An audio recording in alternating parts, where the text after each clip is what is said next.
Hi, my name is Jenny Devonshire and welcome to the Pause2Perform Podcast, where we talk about all things relating to wellness, what you should take a pause for in your day to optimise your mental and physical health and perform at your peak.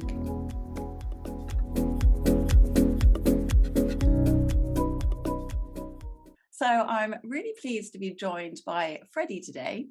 Freddie is the co-founder of Studio New. It's a personal development and interior design organisation based over in Dubai. And their mission is to create inspiring office and home working spaces so people can reach their full potential. So welcome, Freddie, to the podcast. Thank you very much for having me. Great to be here. Yes, I'm really excited to have you on because I hadn't really given it much thought, like what you do before, but now I have given it some thought. I realise that actually it's so important, your working environment. And I actually remember today that back at uni, we actually did a module on occupational psychology. And they were saying how some people would bring nature into their like office spaces. And they were basically saying about how, not having lighting and all this kind of stuff. But, back in the day when people had like the open plan offices, some people even in their little square would put pictures of nature up, and I was like, oh yeah, it just goes to show how important it is. So I thought you could kick off today by telling us a little bit about yourself and also what you do over at Studio New. Yeah, of course. So really it all started off where I went to university and I studied business management, did a master's in economics, and it was all through this sort of idea of business and I guess it's capitalism, isn't it? The idea of money and how you can do better with it. But the whole way through, I was fascinated with the whole human psychology element. Oh. So whenever you're talking about, productivity or anything really in general to do with business or home life, you're talking about people. And that's really where my passion for people came from. And when we thought how we could bring that into the forefront of a business, it's really interesting to understand how your environment truly dictates your performance, massively. And I finished university and I went into a corporate job, a couple of corporate jobs in England, London and Bath. And luckily enough, there were these companies where it was almost like a Google-esque layout, where it was very, it was high pressure, but the office environment and the hierarchy allowed you to have, a different management style. And so whenever I was managing teams, I had two teams of people, people older and younger than me. But we always managed to get a lot of results, especially Black Friday. This is like an affiliate marketing company or a publishing company. We got really good results. And I think when people ask me why we got the good results, I always put it down to the idea of I was genuinely interested in my teams. Like you can fake that. There's a very interesting management style where you can be harsh, you can be laissez-faire, but actually having a genuine interest for people, I don't think there's a better way of doing that. And all the best leaders in the world will always say people have to come first. Yeah. Even Apple and Steve Jobs, people first, then product, then your customers, which is it's almost a modern way of thinking about it. Like, do you think someone can learn to be like that, or do you think that comes like that is innate and there's nothing to be done to change? I genuinely think you can learn anything. I really, really believe you can learn anything. So I don't think you can put a front on, if people can see through if that's not who you are. But of course you can learn to understand, to listen. Right? I think a lot of it's to do with listening. Whatever level you're talking to, whatever kind of person you're talking to, in whatever environment, if you listen and understand where they're coming from, I think that's the best way to be a leader. And through doing that, we had these offices and office changes and you can see how it was impacting us. These different offices would really affect your mood and your personality and how you wanted to come to work in the day. And we had different floors for different things. There was a massive collaborative area on the 5th floor or wherever it was. And you knew that you'd want to go there for certain things, for certain meetings, because it had different acoustics, different colors, different textures. And you would know that the high pressure meetings, you want to be in a certain corner for different reasons. It's all very subjective to yourself. So that's sort of where the idea of people came from for me, all the way through my, my studies and my job in the corporate world. It was always about people. I could only see the idea of people first. So my co-founder, Antonia, she's a professional award-winning interior designer in the UK. And we would always talk about this idea of psychology, corporate wellness, but also residential wellness and the idea of being visionary and inspired at home. And we were lucky enough to save and to buy a house in Bath in the southwest of England. and we renovated it and then did the exact same thing in a village nearby. And we would always speak about the bell curve of our emotions whilst we were doing this. And so we had this idea that, what we were learning through design for Antonia and through my studies in the corporate world for me, we were actually living it, and we didn't realize that for a long time. So we were living through this property renovation. It would take a year or two to complete, but you could see that we were stressed at certain points, we were unhappy at certain points, we were happy at certain points, and it was sort of a peak and trough. And so that's really what we've tried to bring into Studio New. We talk about it generally, as you say, as a people organization first. If you think we're an interior design company, you've missed the point. We're really here to benefit people's inspiration, their clarity and efficiency. And on top of that, in terms of the corporate world, it's comfort, it's productivity, and it's wellness. And I've gone on for a long time, but I think that for me is what we do. Amazing. I love how passionate you are about it.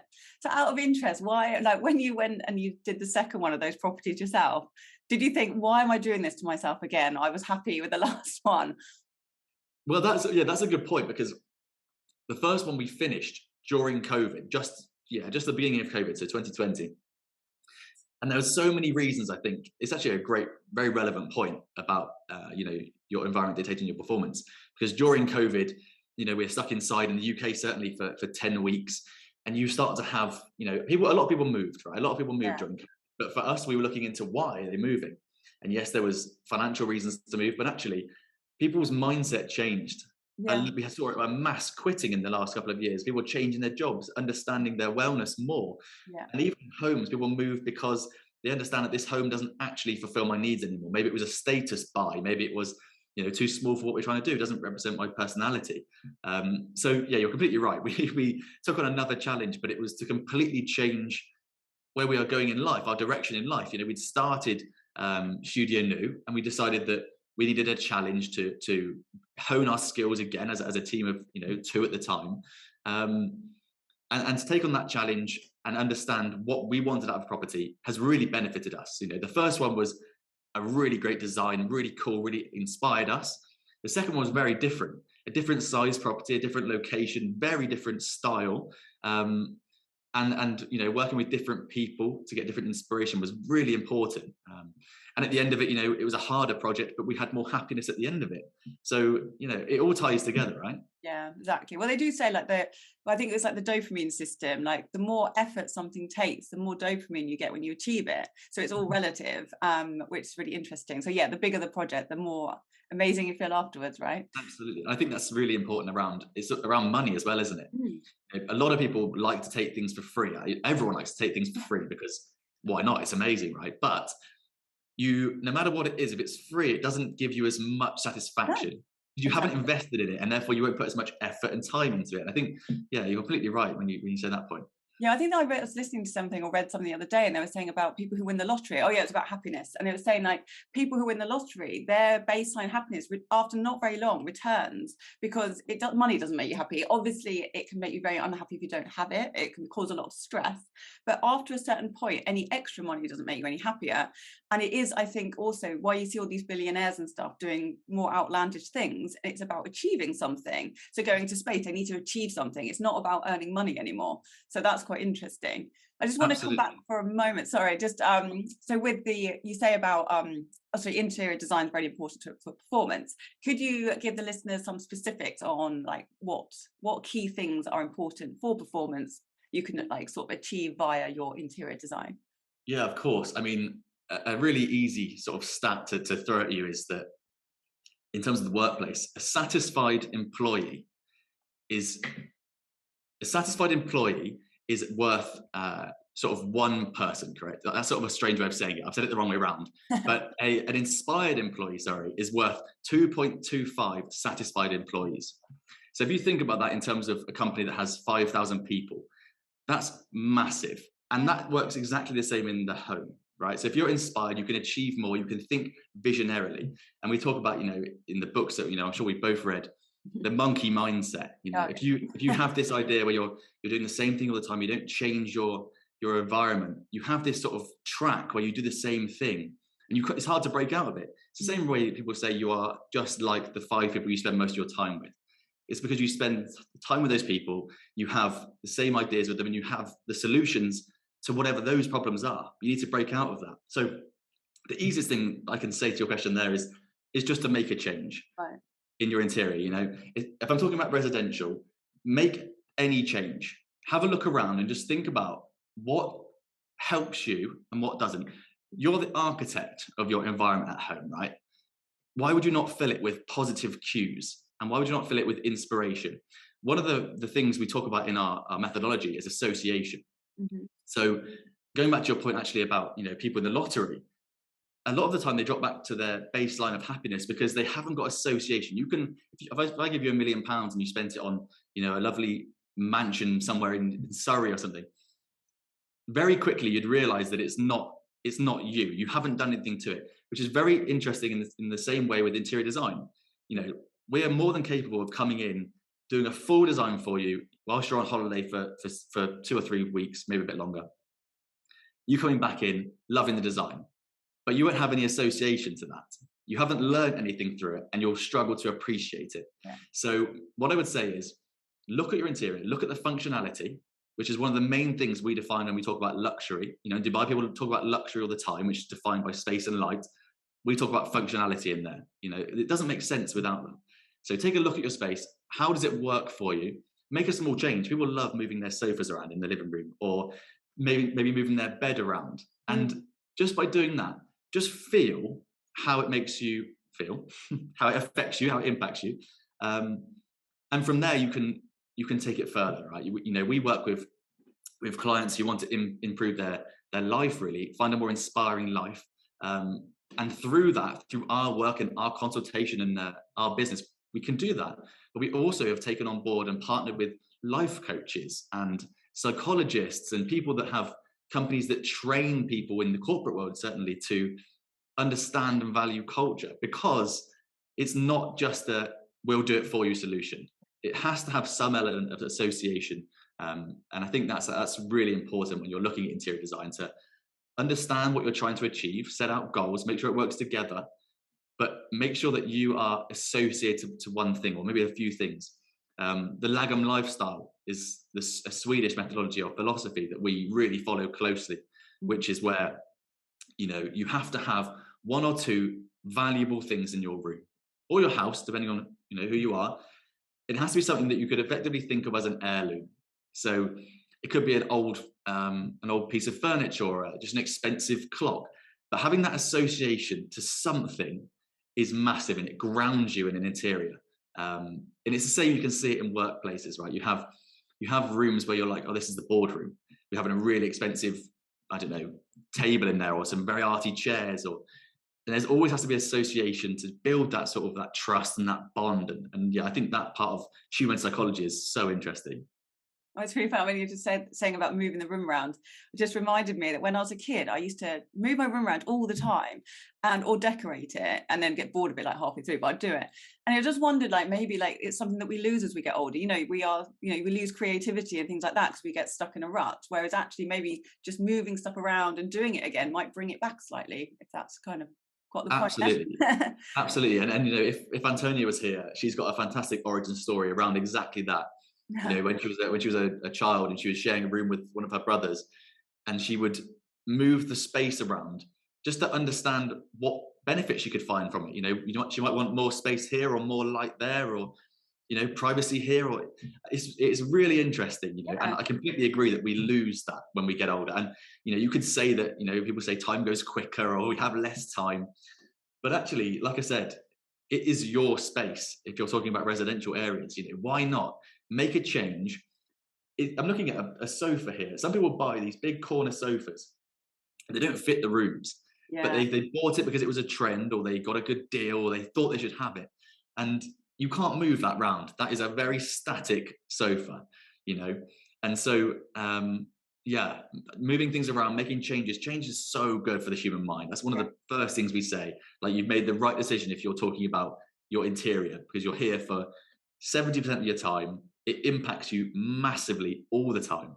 And yeah, it's a great place to start if you're looking to, you know, live an inspired life. Excellent. So next question, what is like what have your clients have been saying about like how they feel after you've gone in and changed things, or if you've got like one big, like massive success story you could share with us. Yeah, of course. So a success story I'll talk about in a second. It's a sort of a corporate one, but in terms of residential, our pain points that we talk about is ICE or our ICE. So inspiration, clarity, comfort, and efficiency. And we've done that because that's what people find they improve. You know, it's not one of those things where we've just refined in our minds as a business or business leaders. It's we've spoken to our clients and said, what did you find after we'd worked with you? Mm-hmm. And they said, we feel more inspired. We feel like we can think as a visionary, you know, more clarity. Clarity for me is a really important one because, you know, especially if you talk about someone, you know, there's a lot of people that sort out clutter. It's a very big thing at the moment, sorting out clutter, simplifying your life. And there's reasons behind why, there's science behind that, because, you know, mental haze is a massive thing. You know, a Scandinavian design, which is what we primarily specialize in, Scandinavian and Japandi, is all about being grounded and using sustainable materials and benefiting your mindset. And it's because haze can really affect you. So a lot of our clients say, we hadn't thought about putting that over there. We hadn't thought about moving this over here. They haven't got the vision. And when we finish, they find themselves thinking more clearly. They can get more things done, which is why we then talk about efficiency. And obviously efficiency really is productivity, or the way that you become productive. And that's really important for us because it's very functional, that ending. So you can think clearly, you're inspired to do more and to grow and to think visionarily. You're clear and you can think more freely in your setting to be able to achieve more and take your inspiration and make it into something. And then the efficiency of being able to run your life a bit better. I think that's so important. So for us, whenever we go in somewhere, you know, if Antonia's been managing a project, she's got something working, and I come to do, you know, a handover or a client meeting. If there's anything in there that we haven't picked up in the renders or the briefing or anything, we have to really think about how is that going to work with function. You know, it doesn't work for me when you go into some of these places, especially in Dubai here, where there's an awful lot of gold and marble and glass. But if you bump into it, it's got a sharp corner or things smash quite easily. And to me, that's not a good interior. Anyway, sorry, going back to your question, those four things really are where we really find the benefit there. The corporate story. So this is going back to sort of my passion about people, and especially in the corporate world and corporate wellness and employee engagement. We helped a company out here in Dubai, and we did a few offices for them. And the idea was really to take the team from 25 to 200 in the next couple of years. And what we're talking about is improving the culture. Mm-hmm. So we do that through a certain method that we have. And we'd start with the foundation of the office. So the office is now, most of them are set up for the current workforce. So, you know, we're not looking 5 or 10 years in the future for what the millennials are going to want in their office or expect. We're looking at offices now that are still in that sort of cubicle era. Mm. People are drawn to Dubai from the lifestyle and the potential money you can gain, but it's quite far behind in some ways in terms of the offices. So we went into this office space and we were able to turn it around and create some sort of productivity hub. I can share some pictures with you and your viewers. It's like a New York loft now, it looks like, quite industrial, but really inclusive, a collaborative workspace. You can see what everyone's doing. You can see where the management are. There's rooms for HR. There's rooms for meetings. Really, really interesting. And what happened was the company was then able to attract more talent. So this company was therefore able to go out to the marketplace and say, this is our plan. Look at the office spaces that we have to back it up. Look at the culture that you can come and experience. And through that, they've been able to attract talent that have taken massive pay cuts to come and join this journey. And, you know, I can't put that all down to an interior and some culture training that we've implemented, but I can say that it went some way to benefiting the founder, the CEO, the C-suite level in bringing these talented people in and them wanting to join the journey. So for us, you know, being in Dubai for less than 6 months, that is a real win. That's something we're very, very proud of. And we're able to take out to the marketplace now and say, this is what we can do. So yeah, we're super proud of those things. And also, like, I think that's so relevant now because people are having problems like retaining and attracting staff. And I think like that's, you know, with the whole corporate wellness field, it's companies are having to do more if they want to get good people. And so that brings me on to why Dubai? What took you there in the first place? Was it just the weather?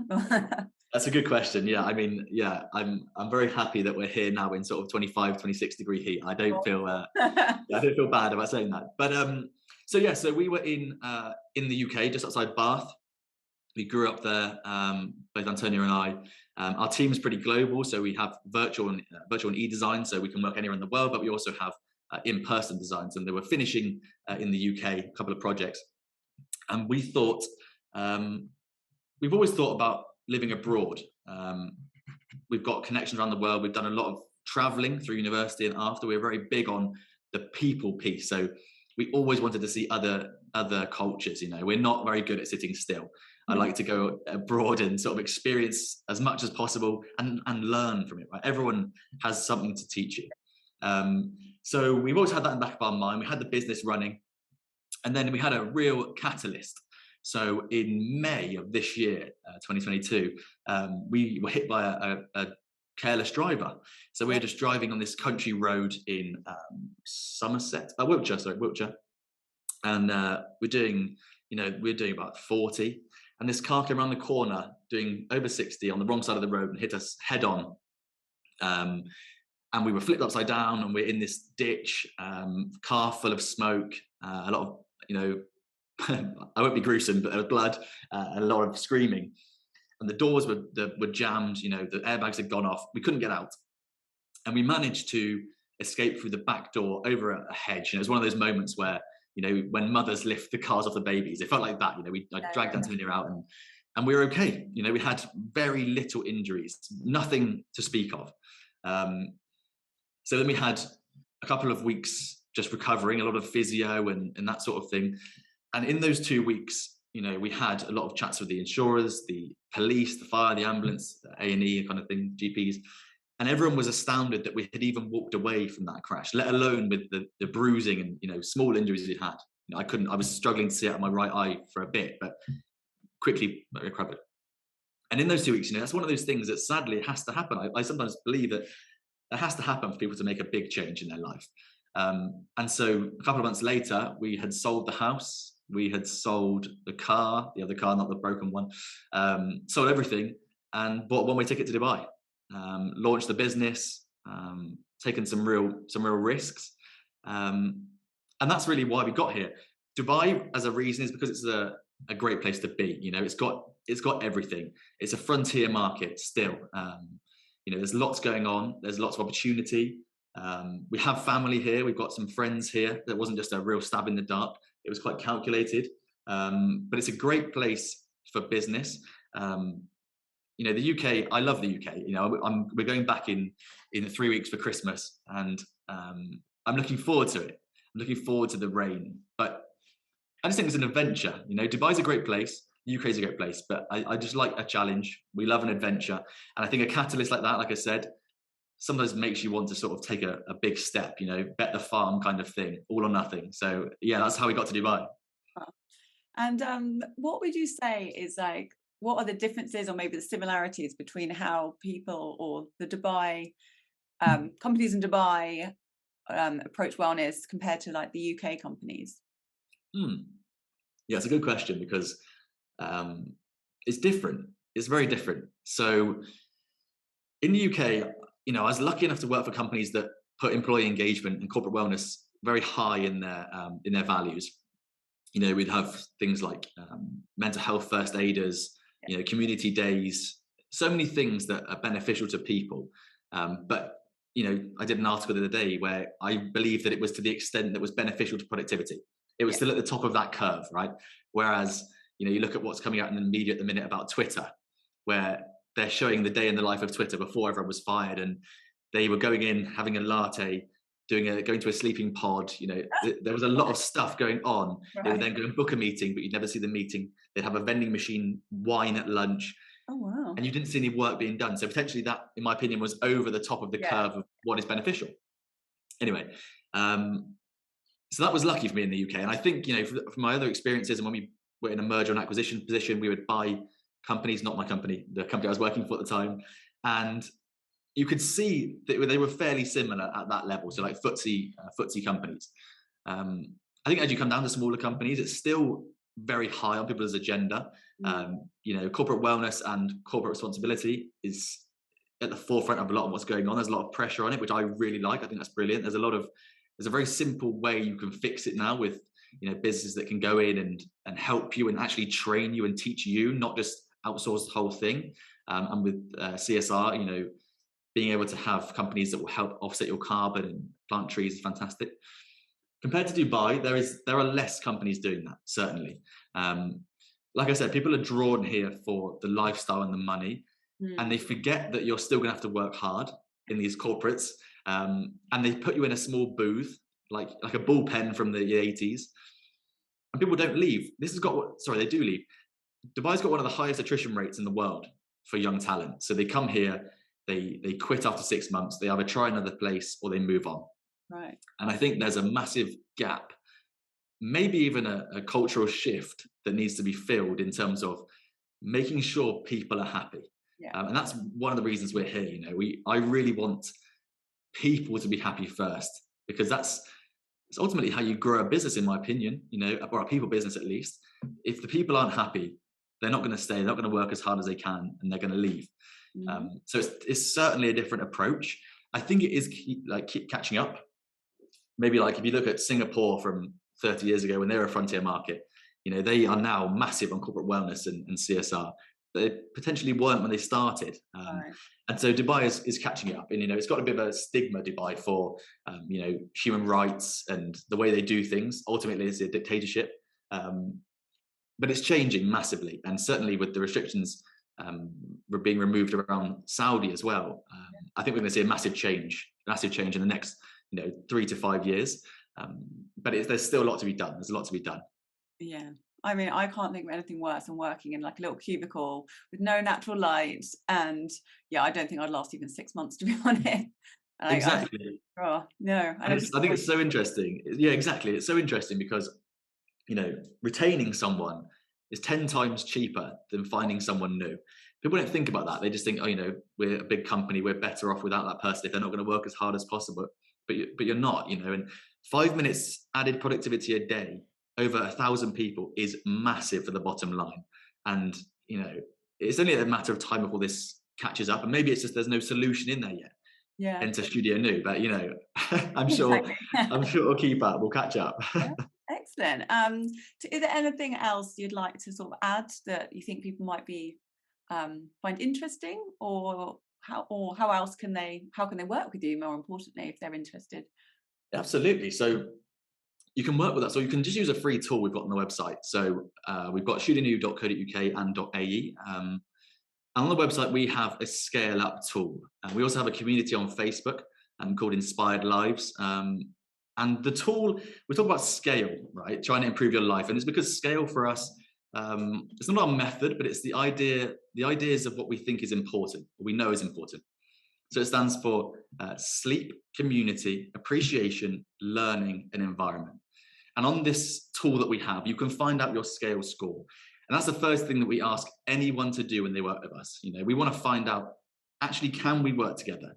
Where are you on this scorecard? And we actually want to also monitor that going forward. We're not going to do a design for you or help you with your life and then leave you, you know, take the money and leave you. We're going to be accountable to you for, you know, for a year or more. We want to help you improve your life. So that's the first thing I'd say. Go to the website, have a look at the scale tool, see if you can see what your score is, see which areas you think you can improve on, you know, because sleep is so important. Sleep is massively important. There's a really good podcast, 2-hour podcast with Matthew Walker, who's a sleep expert. You've heard of him, yeah, exactly. I read his book. I was like, oh, it's amazing. Oh yeah, fantastic. And I find it fascinating, you know, and sleep is a lot about your environment. There's obviously a lot that goes into sleep consultancy, but I think it's a massive thing and it's not really being touched upon yet. All of us do it for, you know, hundreds of hours over our lives. And so that's a really massive part of what we believe we can work on. And community being second, this is why we have our online community, because we want to bring people together that can help each other, that feel like they can't find help any other way. So that's a great way of starting to work with us. We also do consultancy, so we can just, you know, you can get on a discovery call, we can have a chat about things, And we have, for people in the UK, we have virtual design as well. So we've got affordable packages where you can look or get advice on how to help and how to benefit you through your environment and your family's environment. Excellent. Well, I will link to all your stuff in the show notes. But I've got one last question, which I'll ask all my guests. What is the one thing you think is important to take a pause out of your day for in order to improve performance? It's a great question. In order to improve performance, I would like to say environment, but I've spoken about it a lot. So I'll say ergonomics. Oh, okay. I will say ergonomics. It's quite functional. I know it's not a high level thing, but ergonomics are everywhere. You know, your environment really does dictate your performance, and it's something you can really sit and take, you know, a minute or two out of your day and look around and understand what is helping me and what is not. You know, some of the best, most successful people in the world, they audit their stuff a lot. They'll cut out things from their life that aren't benefiting them and add things that are. So if you can do that and you can look at your environment and sort of make that audit, but also look at ergonomics whilst you're doing it. So, you know, I'm quite bad at not sitting on an ergonomic chair. I just go and sit anywhere. But we really should think about these kinds of things, you know, because, you know, corporate wellness and wellness in the home is not always thought about. We want comfort first. But just, you know, have a pause and just think about in your home, what is benefiting you in your mind and physically. I think that's really important. It's something that is often missed because we come home from work or we're in a rush. You know, we just make some supper, we watch some Netflix and go to bed and start again. Just think about, you know, what is helping you and what isn't. I think that's a really important place to start. Yeah, that's awesome. Well, thank you so much for your time. I've absolutely loved this. And yeah, I'll link everything below. But for now, thanks for listening and hopefully tune in again soon. You've been listening to the Pause to Perform podcast with me, Jenny Devonshire. If you enjoyed this show, I'd really appreciate it if you could rate, review and subscribe. This helps other people find it, and hopefully I can help more people to improve their mental and physical health and optimise their performance.